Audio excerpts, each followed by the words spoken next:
This podcast is not intended as a substitute for the medical advice of physicians. The listener should regularly consult a physician in matters relating to their health, and particularly with respect to any symptoms that may require diagnosis or medical attention. Thank you and enjoy listening. AHPRA has improved its regulation around body dysmorphic disorder, or BDD, and the screening of. While we're all delighted about the increase in standards for our patients and the profession at large, there are some extremely grey areas that we all, clinicians and patients alike, need clarification of. BDD is one of these areas, and the reason why we are talking to Dr. Tony Picus today. Tony is a therapist and psychologist who specialises in BDD. I met Tony at an aesthetic medicine conference in Melbourne last year, where we both presented. At this conference, I emphasised ethical behaviour in patient treatment, while Tony discussed the prevalence and intricacies of BDD. Our messages aligned well, and with BDD finally in the public eye, I asked Tony to share her insights and how to keep ourselves and others safe in the world of beauty. Excellent. So welcome, Tony. I'm so delighted to have you here today with us. Oh, thank you for having me. I'm excited to be speaking to you. Oh, fabulous. Now, Tony, can you just tell us a little bit about you and what you do? Of course. So I'm a clinical psychologist specializing in body image concerns in general, but my specific interest is body dysmorphic disorder. I did a PhD in this area, which I finished in 2021, specializing in BDD and understanding the motivations, expectations, and predictors of satisfaction when people with BDD seek cosmetic treatments. And I've also developed a business called ReadyMind, where I'm developing training, consultation, and assessment tools for cosmetic practitioners to better understand the psychological needs of their patients. Wow, this couldn't be more timely for us at the moment, because as you and as our listeners no doubt know, AHPRA, who are our governing body, our regulatory body, have created much needed regulations in the space of cosmetic surgery and non-surgical cosmetic medicine, such as injectables and so forth. And it's because of those new regulations that, certainly as a clinician, I'm a bit confused. A lot of my colleagues are a bit confused in terms of what we can and what we can't do and how we can continue to keep our patients safe. Now, these regulations come into place on the 1st of July. So we are, time is of the essence kind of thing. We're really running out of time to get the answers to know exactly what we're allowed to do and what we're not allowed to do. So I have collated a few questions for you that I've spoken to colleagues about and that are most paramount for them. But how do you see these new regulations benefiting or harming our profession, and also how are they benefiting or harming our patients? Okay, so first I'll start off just by saying as well, I did take part in AHPRA's consultation process. So I was providing input from a psychological perspective of patients with BDD, and I was advocating for similar guidelines to those that have been brought in. So I probably have a bit of a biased perspective in saying that it's a really good thing. Yes. I think there are obviously limitations to it. And I think some of the questions that we'll get into today, I'm sure will touch on people's concerns, and I think they're really valid. But we know that people with body dysmorphic disorder largely don't get any benefit from cosmetics procedures, non-surgical or surgical. And in fact, in up to 90% of cases, it doesn't affect their BDD symptoms at all. It doesn't improve them. And in a smaller percentage of cases, it can actually make them worse. And so this is a real safety issue, that we're administering these procedures, which on the surface seem like, hey, they might help this person who's really distressed by their appearance. But then it can actually really create a world of distress and interfere with their functioning even more than we had hoped it would fix. So I guess there's a lot of research to that's been going for probably the last 20 years about the experience of people with BDD when they get cosmetic procedures. And so that's kind of all of the backing that said, maybe we need to be assessing this a little bit more carefully. And so that's where the screening process comes into it, that we need to know whether our patients actually have BDD or not. And then if they do, we need to come up with a plan to manage them more effectively. We can't just go ahead and treat everyone. And yeah, so that's, I guess, the idea behind having a screening process. It does say for surgical procedures, it says a validated screening process. It doesn't actually say that exact wording for non-surgical. It just says you need to screen. I don't understand really where the difference is there. I think we should be using validated screening processes because they're backed by research evidence, and that increases how good these tools are, how effective they are. But one of the reasons why that was brought in was there was a study done in 2017 that focused on, it was with plastic surgeons. So we can't comment on nurses or doctors or different professionals, how they would operate, but they compared a plastic surgeon's ability to detect someone with BDD using their clinical intuition alone. So just based on the feel of the interview versus a validated screening questionnaire. And they found they only correctly identified 5% of people. Oh.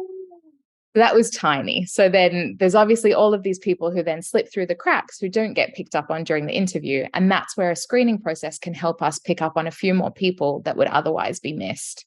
Why so few? Is it not being intuitive to the small nuances of BDD? Or is it that people with BDD know how to answer questions?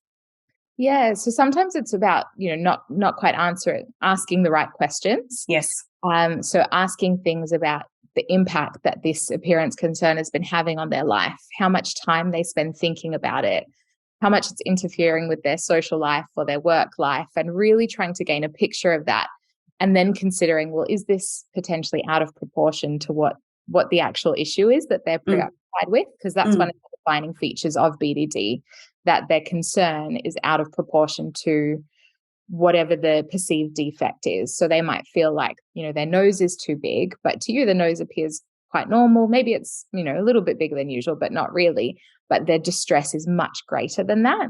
And so we need to be asking about the impact of it. So sometimes maybe it's those conversations that aren't going well. And I think from my experience as a psychologist, talking to people about their body image, you would know this is a very sensitive thing. People need to feel comfortable. People need to have trust. People need to know that, it's a safe space. And especially with BDD, there is so much shame involved, so much shame, that when talking about their appearance and the impact that it's been having, that's not going to come out in a 10-minute consultation, in a 20-minute consultation. You really need a longer period of time to sit with someone and talk to them about it. So a screening tool is not, there are obviously limitations, which I think we'll get into, but at least it makes sure that, when you have so much on your plate to assess during a consultation, that you're not forgetting these important questions, that those questions are there, they're being asked no matter what, and then you can take that into consideration with your decision-making process. Absolutely. And I think you hit the nail on the head by saying sometimes a question is missed. So if we do have, a questionnaire that we are going through with the patient, and we are getting the patient to read through and understand and think about, there is no opportunity for that small question that could be the defining question, which actually they go, yes, actually it occupies me, and I do not socialize because I'm so aware of this particular perceived flaw that I have. Then that won't get missed. Yes, exactly. Yeah, absolutely. That's really very important. So, okay, so you've talked about a BDD screening tool.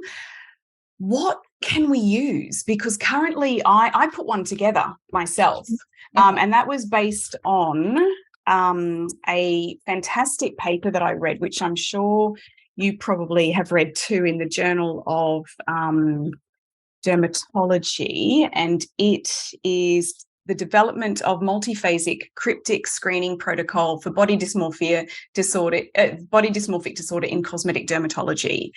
And I don't know if you can see it, but I've adapted their screening tool that they talk about in there.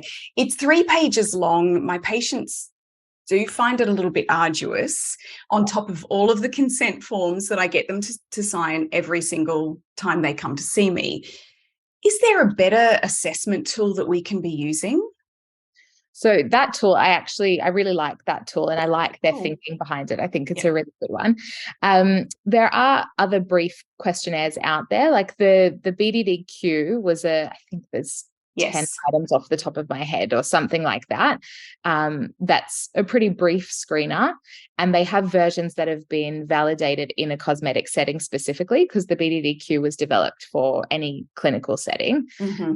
There's the BDDQ dermatology version and the BDDQ aesthetic surgery version, the BDDQ AS, and they're quite similar. And both of those are suitable. They're short measures, pretty, I think 5 or 6 questions. And so they're pretty easy to do. On that BDD dermatology one, I do have a query about that, because someone mentioned that the very first question is, are you very concerned about the appearance of some part of your body that you consider especially unattractive?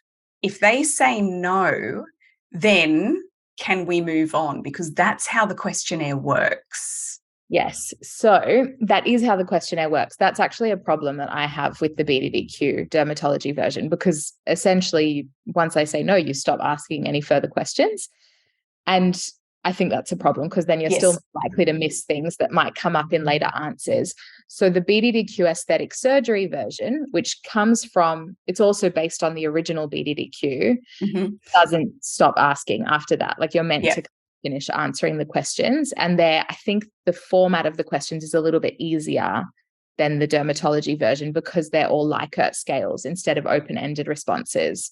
As soon as you have an open-ended response, it's much harder for the practitioner to interpret and score, and is this okay? Is it not okay? Keeping it simple and keeping it to quantitative information numbers is easier to work with. Yeah, great. So that's why this particular one is this one that I've been using is a good one, because it's quite interesting to see what patients put down. Sometimes they'll put down exactly the same patient, but they might put down, 10, which is never check. That's 8, never check. And then the next time they come to see me, they might actually put 6. So check sometimes. So it's, so it's not a closed question. It's not yes or no. And then it gives us the opportunity to explore why it's changed. And then, that can be implemented into our treatment plan, or implemented into our overall care of that patient anyway. Yeah, exactly. I've been working on an assessment as well, which is a little bit more comprehensive than just looking at BDD. And I think when we're talking about these guidelines, we can talk about, what's the minimum standard, what's the minimum standard for safety, and what's best practice.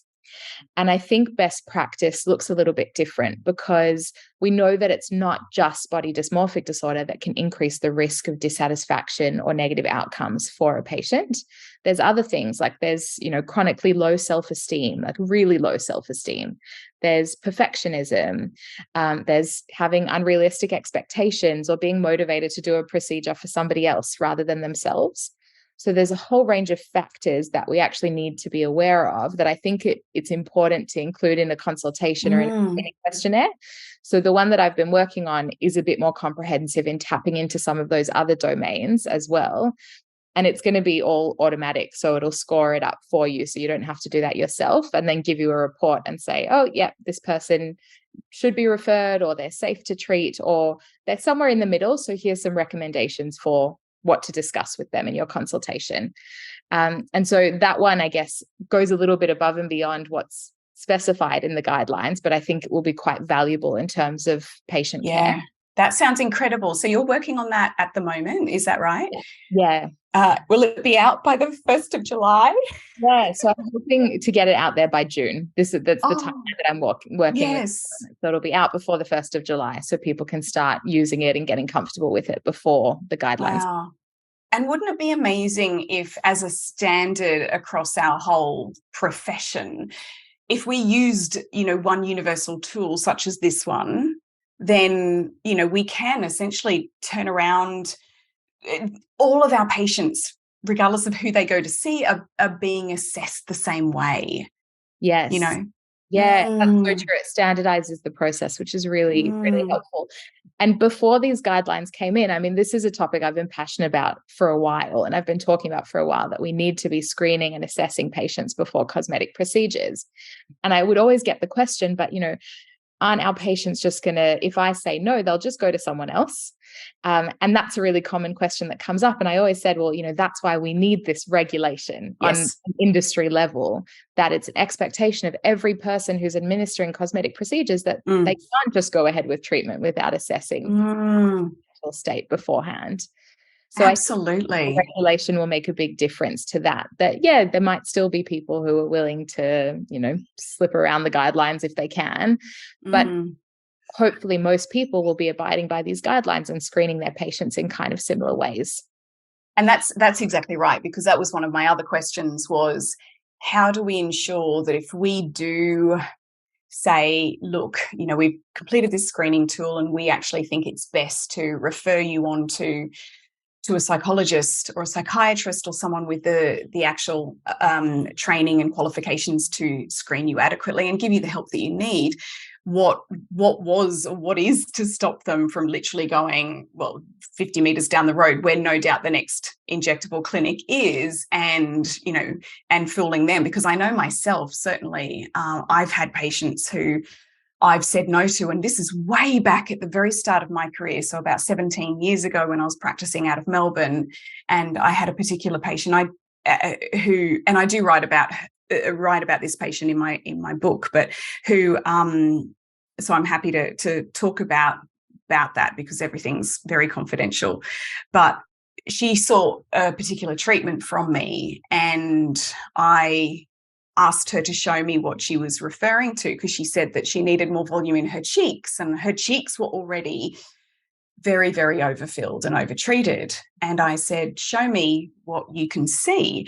And that was like before she even came in. When I went to the waiting room to call her in, I saw her face and I went, oh no, she has had so much treatment done. So I already had my spidey senses going ready. And then she got the mirror, and I remember her looking, and she was finding any light in the room and then going to the natural light, going, it's here. See that? See how it's flat? See that? And I said, I can't see it. And she got more and more irate with me. And I said, I'm really sorry, but I do have a rule. And that rule is, if I can't see it, I don't treat it.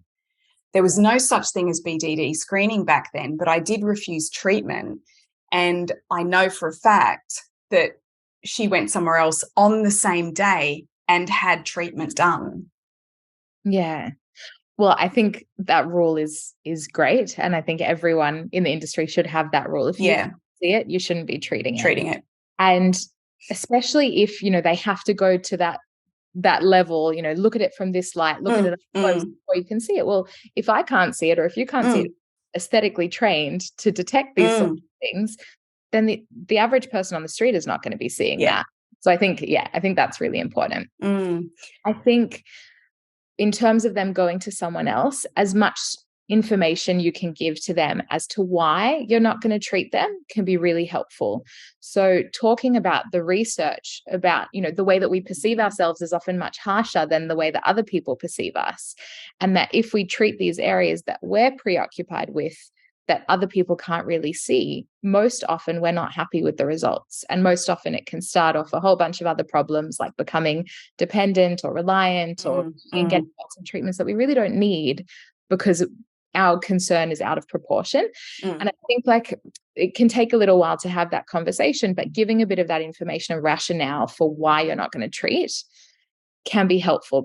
And I've seen a few patients like this where they've admitted to me, after my practitioner said that I can't have treatment today and I need to see a psychologist, I was quite upset and angry about that. And I thought about going to someone else. But then when I sat with that for a little while afterwards, I was like, oh, that actually makes sense. And I'm happy. They clearly have my best interests at heart, that they weren't just happy to go ahead and treat. Yeah. And to be fair, it's our own integrity. We need to be able to stand in front of AHPRA and, God forbid, in a court of law and say, we didn't treat this particular person because of the A, B, and C.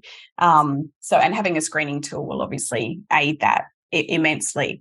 Now, in terms of these changes and the fact that we have to refer, if the screening tool comes up and it says, this person possibly has mild, moderate, or severe BDD, who can we refer to, and who can patients see relatively quickly without there being a very long wait list? Like, is every single psychologist able to do this?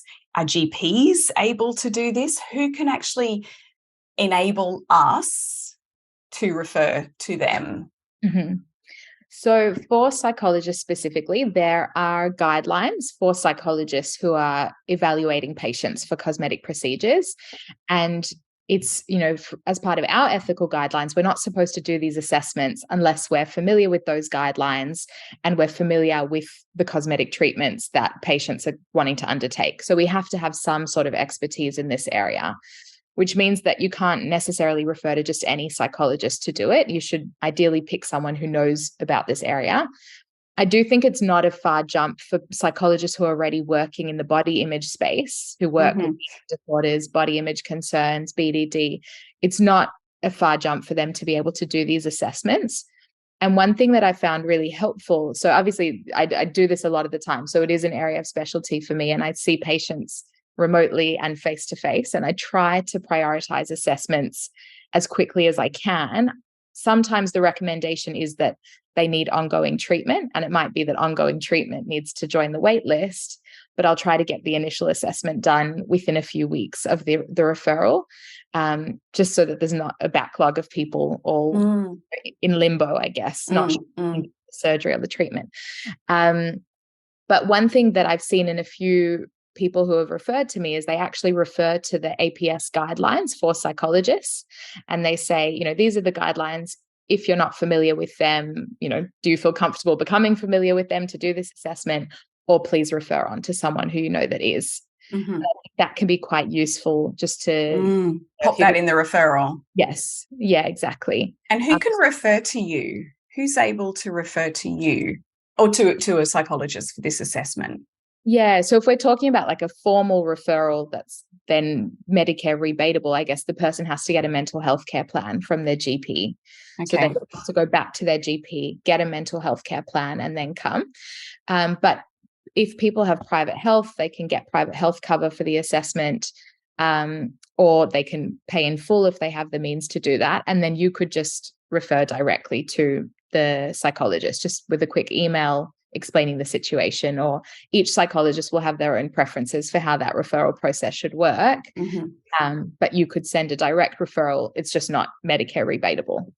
And we're allowed to, like, anyone can do that. Anyone. So a nurse, a dentist, a doctor, a cosmetic doctor, they can refer to you, because certainly in the space of cosmetic surgery, that has now changed, and we are not allowed to. The patient has to go back to their GP and seek referral from their GP to a plastic surgeon, for example. But we're allowed to refer to you, to psychologists. Yeah, great. You can make that direct connection. The only thing I think that's specified is that the psychologist has to be working separately to you. So which I'd be surprised if there was psychologists working in cosmetic surgery clinics at the moment. Yes. It shouldn't, and they should be independent. Yeah. And what's the process after you've done an assessment of a patient? Do you clear a patient? Is it a condition that you can actually forever be cleared from? Can you be cured? Or do you write back to us and say, yes, I do think that this person, Jane, is now able to have treatment? Or what happens? Yeah, so there's probably like three main recommendations that I would give. So the first one would be, if we've done the assessment and they might have mental health concerns, but they're well managed, or maybe they've had BDD for a long time and they're really aware and insightful, and, they've got all the knowledge to be able to make an autonomous decision about treatment. There might be cases where I would say, this patient's, they've got reasonable expectations, they're cleared, good to go. Then, so that would be the one. The other one would be if I would say, look, I don't know if it's the right time just yet. Maybe we need a little bit of treatment first, or some other options, or, go away and try these tools for a little while, these strategies, and then let's reevaluate in a month, 2 months, or whatever it is. And so that's kind of when there's like moderate risk, and usually I'd be recommending some further treatment at that point. With the higher risk end of the scale, am very careful to say you can never have a cosmetic procedure, because I don't think that's appropriate. People change, Yeah. people recover from conditions that they're struggling with. I don't think it's appropriate to say you can never have a cosmetic procedure done. But I would strongly recommend against it in certain cases, particularly if they're preoccupied with a certain area that only they can see and nobody else can see. It's like, well, that getting treatment on that area is probably never going to be helpful for them because there's nothing there to treat. And so in those cases, I would be having that discussion with them and really explaining the rationale for that and the evidence behind why I would make that recommendation. And then I would usually recommend some BDD treatment, which tends to be cognitive behavioral therapy around that area of concern. The option is there to reevaluate after we've done a course of therapy, and we can have that discussion again. But I wouldn't be recommending any procedures go ahead until we've done that. And how do you then get in touch with us? Would the psychologist then email us or write to us and say, this person is now able to have treatment performed? Because there's every risk, of course, that someone comes back and says, oh, I've been seeing Tony, or I've been seeing my psychologist and they said I'm fine to have treatment done now. So I would recommend, if you've referred and if you've said you had to go see a mental health professional, let that person know that you won't be able to go ahead with the treatment until you give some written feedback that it's okay to go ahead. They're in a good headspace and mindset to do that. So usually, it might just be an email that I send back, or a letter that I can give to them and they can bring to you, but it will be on official letterhead, so you know that it's come from me. Excellent. But I do that directly to the referrer. What about people who are, for example, they wouldn't come up in a screening assessment, possibly they wouldn't come up, it's certainly in a current screening assessment, as having BDD, but they're certainly the type of person who is almost image obsessed. However, that's quite common in young people today who are growing up with Instagram and the idea of perfection and social media and TikTok and all the rest of it and filters. How do we differentiate between those people who might be borderline but they don't come across as BDD and those who do have BDD? Yeah, so we know body image concerns are so common, as you said, and especially with people seeking cosmetic procedures, everyone's going to have some level of concern with their appearance that they want to get addressed.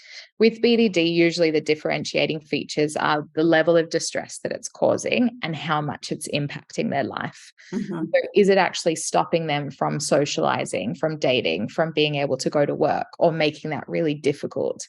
And when we get to like more significant interference, that's when it's kind of tipping over into a clinical level.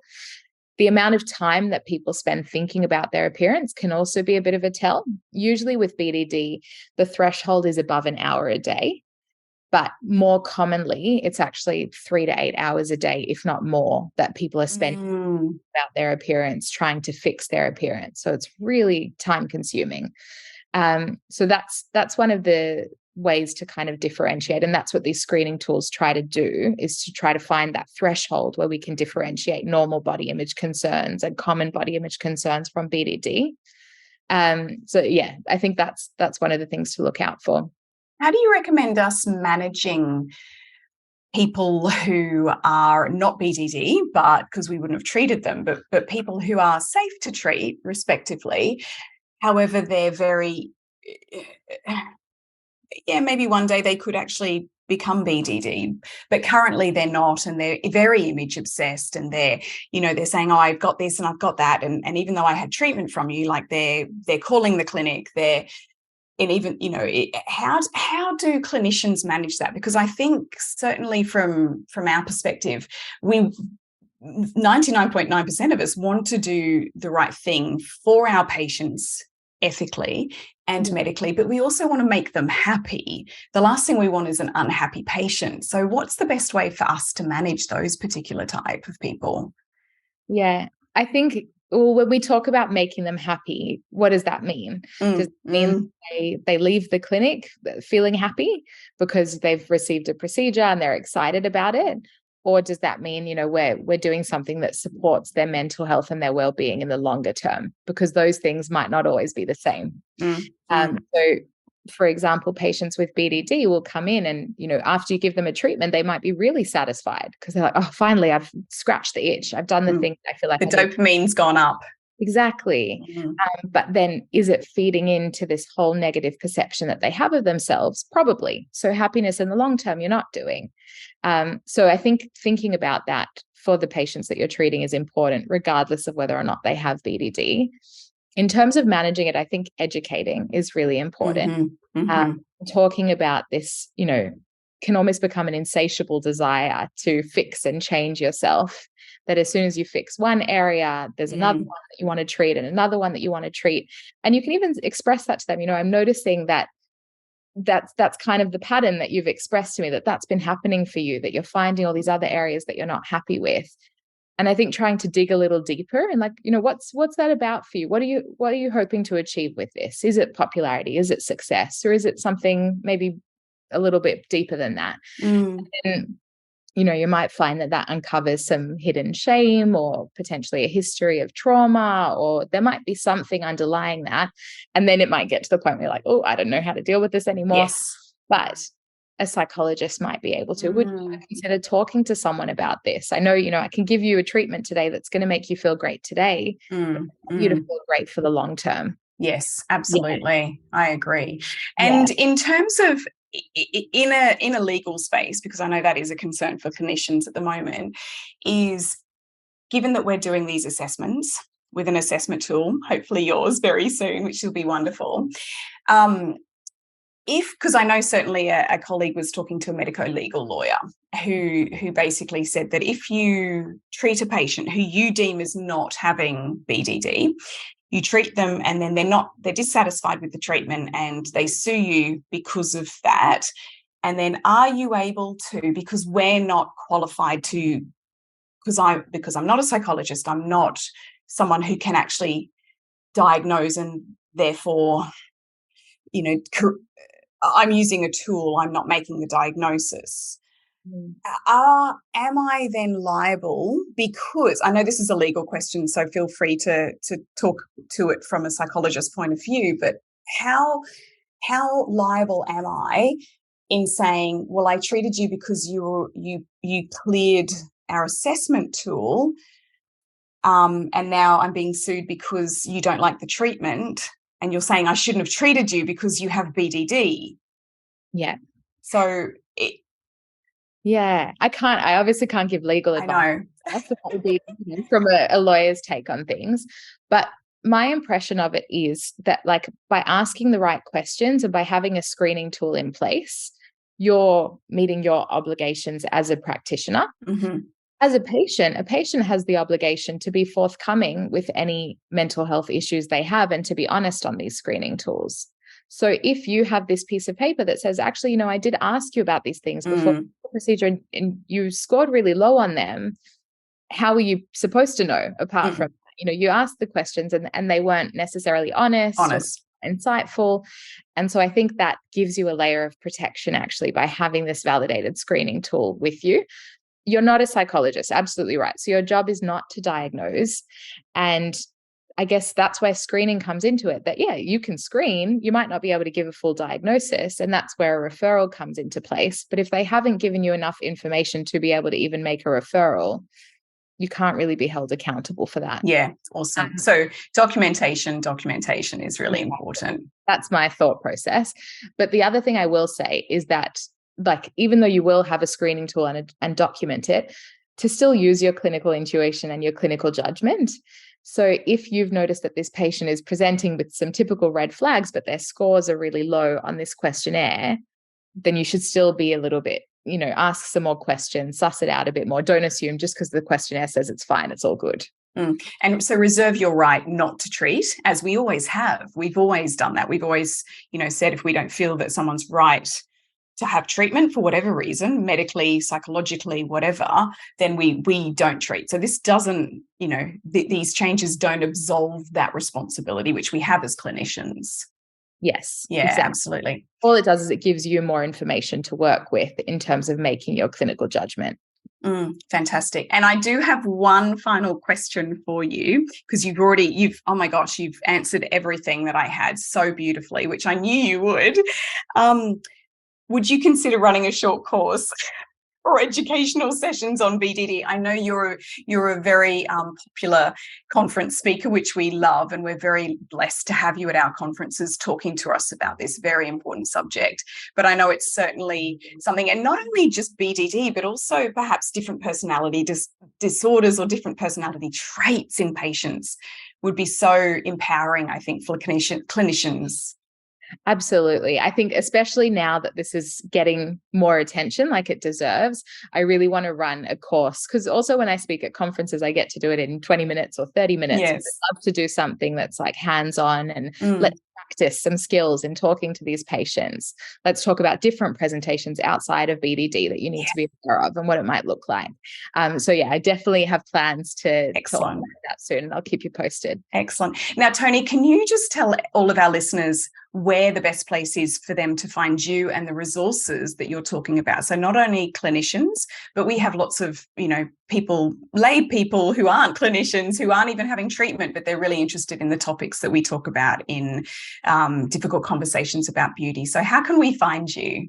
Course. So on Instagram, I'm the BDD therapist, and there I like to post body image tips, information about BDD, and things for the public just to improve their relationship with their body, but also information for people working in the industry about understanding these body image and psychological issues more.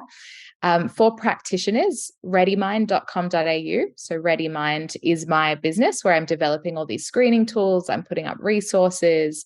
I write little blogs about different psychological issues that might present in a cosmetic setting. So I think that will be a really useful resource for practitioners. And I'll post updates about upcoming training and that sort of thing there and on my Instagram. Wonderful. Well, thank you so much. I've had such a wonderful time talking to you today.